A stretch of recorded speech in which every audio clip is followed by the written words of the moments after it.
વાયુસેનાના વડા અમરપ્રીતસિંહે શુક્રવારે પાકિસ્તાનના ખોટા દાવાઓને ખોટા ઠેરવ્યા અને કહ્યું કે અમે પાકિસ્તાનની અંદર 300 કિલોમીટર સુધી હુમલો કર્યો. આ કારણે પાકિસ્તાન કંઈ કરવાની હિંમત કરી શક્યું નહીં. મુખ્યમંત્રી શ્રી ભૂપેન્દ્ર પટેલે સ્પષ્ટપણે જણાવ્યું કે ભૂમિ વ્યવસ્થાપન અને આપદા પ્રબંધનની રાષ્ટ્રીય પરિષદ સુશાસન સાથે સતત વિકાસ, આર્થિક પ્રગતિ અને સામાજિક ન્યાયની આવશ્યકતાને અનુરૂપ છે. ગુજરાત પર ત્રાટકશે વાવાઝોડું, અરબ સમુદ્રમાં સર્જાયેલું ડિપ્રેશન હવે સૌરાષ્ટ્રથી 210 કિલોમીટર દૂર.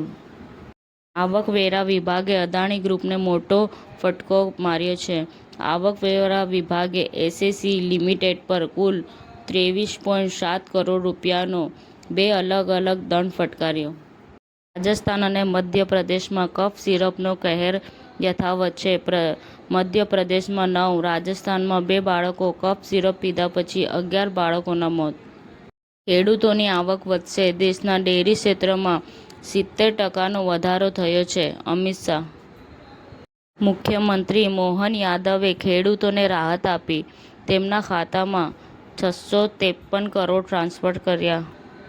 માનનીય મંત્રી શ્રી કુબેરભાઈ ડિંડોરના અધ્યક્ષસ્થાને અરવલ્લી જિલ્લાના નવનિર્મિત સાંઢવા તાલુકાનો ભવ્ય શુભારંભ કાર્યક્રમ યોજાયો. ધોળકા ખાતે કન્યા શાળા નંબર 2માં વન્યજીવ સપ્તાહની ઉજવણી કરાઈ. માનવ અધિકાર ઉલ્લંઘન માટે પાકિસ્તાનને જવાબદાર ઠેરવવું જોઈએ. પીઓકેમાં પાકિસ્તાની સેનાની ક્રૂરતા પર ભારત. સમાચાર ટુડે ન્યૂઝ ચેનલની ટીમ અને જે સત્ય છે તે જ બતાવશે. આપ જોતા રહો સમાચાર ટુડે ન્યૂઝ ચેનલ. ગુજરાતની ધરતીનું ગુજરાતીઓ માટે જ, એટલે કે સમાચાર ટુડે ન્યૂઝ. અમારી સમાચાર ટુડે ન્યૂઝ ચેનલને લાઈક કરો, શેર કરો અને સબસ્ક્રાઇબ કરો અને જોડાયા રહો સમાચાર ટુડે ન્યૂઝ ચેનલ સાથે.